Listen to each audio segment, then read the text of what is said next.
హల్లెలూయా, praise lord. దేవుని నామానికి మహిమ కలుగును గాక. ఈరోజు మిమ్మల్ని అందరూ సంధించడానికి దేవుడు ఇచ్చిన కృప కొరకై దేవుడిని ఎంతగానో స్తుతిస్తున్నాను.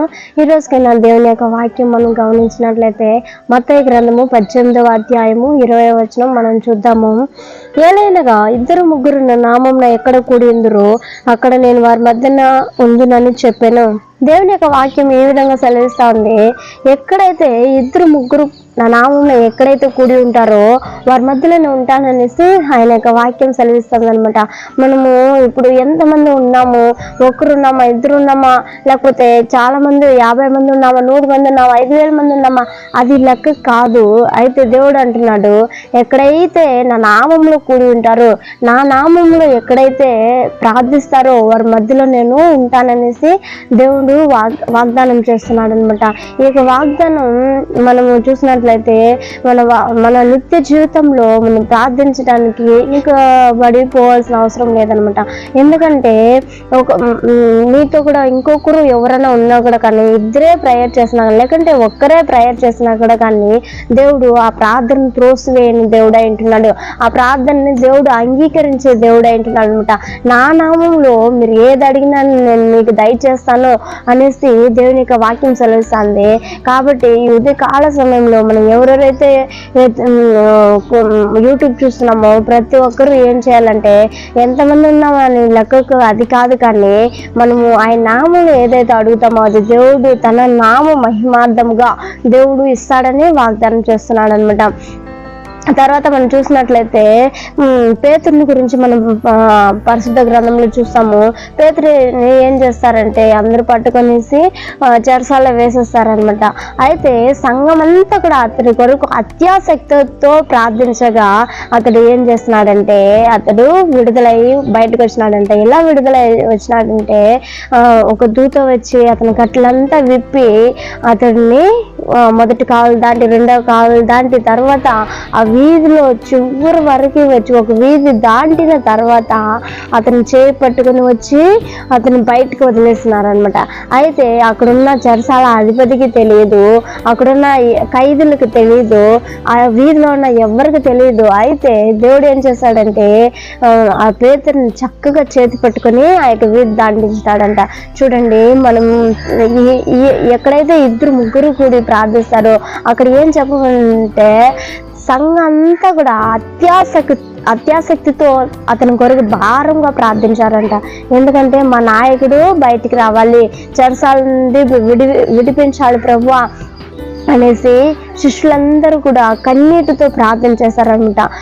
ఆ యొక్క దైవజను మీద ఆ యొక్క ఆశతో, ఆ యొక్క తప్పించాలి విడిపించాలి అనే ఆశతో ఆసక్తితో ఆ యొక్క సంఘమంతా ప్రార్థించినప్పుడంట అక్కడ దేవుడు అద్భుతం చేశాడు, అక్కడ దేవుడు క్రియ చేశాడు. కాబట్టి మనం ఏం చేయాలంటే, దేవుని యొక్క కార్యం చేయాలంటే, దేవుడు మన యొక్క జీవితంలో ఒక కార్యం జరిగించాలి అని చెప్తే మనము ప్రార్థించాలి. మనం ప్రార్థించి నన్ను ప్రార్థించాను కదా ఇప్పుడే జరిగిపోయిందా అనేసి మనం అనుకోకుండా మనం ఏం చేయాలంటే వెయిట్ చేయాలన్నమాట. వెయిట్ చేసినప్పుడు దేవుడు ఆ యొక్క వెయిట్ చేసిన దాంతో ఆ యొక్క ప్రతిఫలాన్ని దేవుడు మనకు అనుగ్రహిస్తాడనమాట.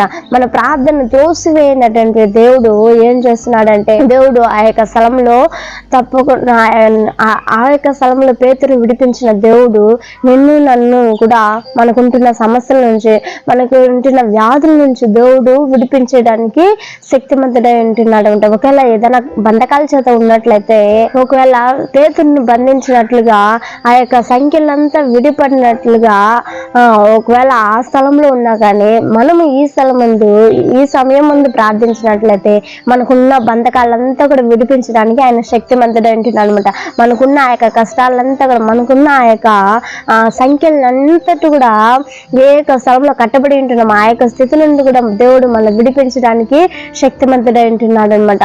మనం అదే విధంగా మనం చూసినట్లయితే ఆ యొక్క వచ్చిన ఆ యొక్క శిష్యులు కూడిన ఆ యొక్క స్థలానికి పేతురు వచ్చిన వెంటనే తలుపు తట్టినట్టుగా అక్కడుండే సమాజానికి భయపడి అక్కడుండే ఆ యొక్క శిష్యులంతా కూడా భయపడి డోర్ తీయరంట.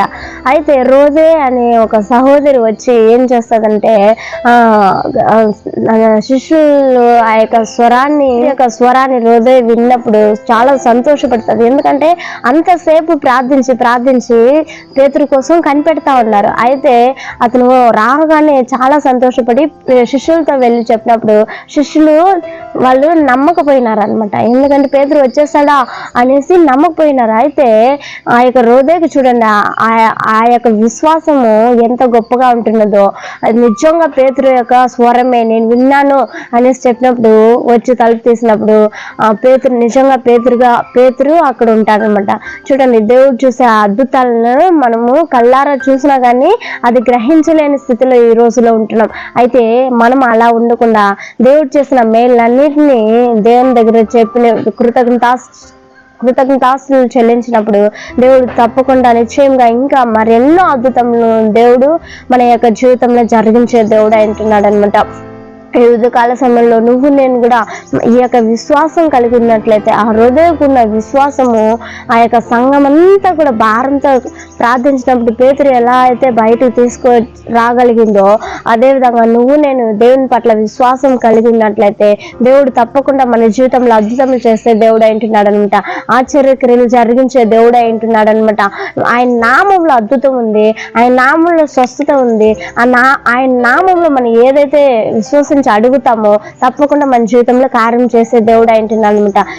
మరి ఏ నామంలో ఆ యొక్క అద్భుతాలు జరగదు, మరి ఏ యొక్క నామంలో కూడా ఆ యొక్క స్వస్థతలు జరగదు.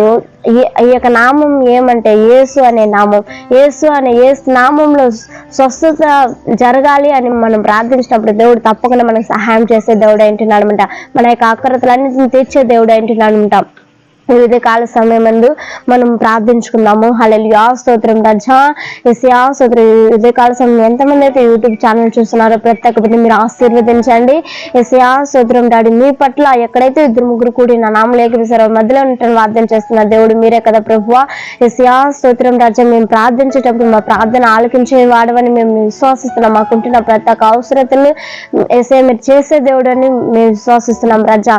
మా పట్ల ఆశ్చర్యలు జరిగించండి. మా యొక్క ప్రతి ఒక్క అవసరతలు మీరు తీర్చగలరని నమ్ముచున్నాం దేవా.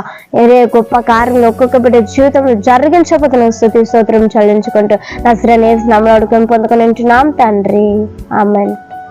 హల్లెలూయా, ప్రైజ్ లార్డ్. దేవుని నామానికి మహిమ కలుగును గాక. అదేవిధంగా ఈ యూట్యూబ్ ఛానల్ రోజు మీ కొరకు తెలుగులో అండ్ తమిళ్లో ఈ యొక్క ఛానల్ మీకు డైలీ అందుబాటులో ఉంటుంది. మీకు ఇష్టం ఉంటే ఒకవేళ దాన్ని సబ్స్క్రైబ్ చేసినట్లయితే ఆ యొక్క లింక్ అనేది మీ యొక్క మొబైల్ ఫోన్స్కి వస్తుంది. కాబట్టి డైలీ ఈ లింక్ వచ్చినప్పుడు మీరు ఓపెన్ చేసి చూడండి.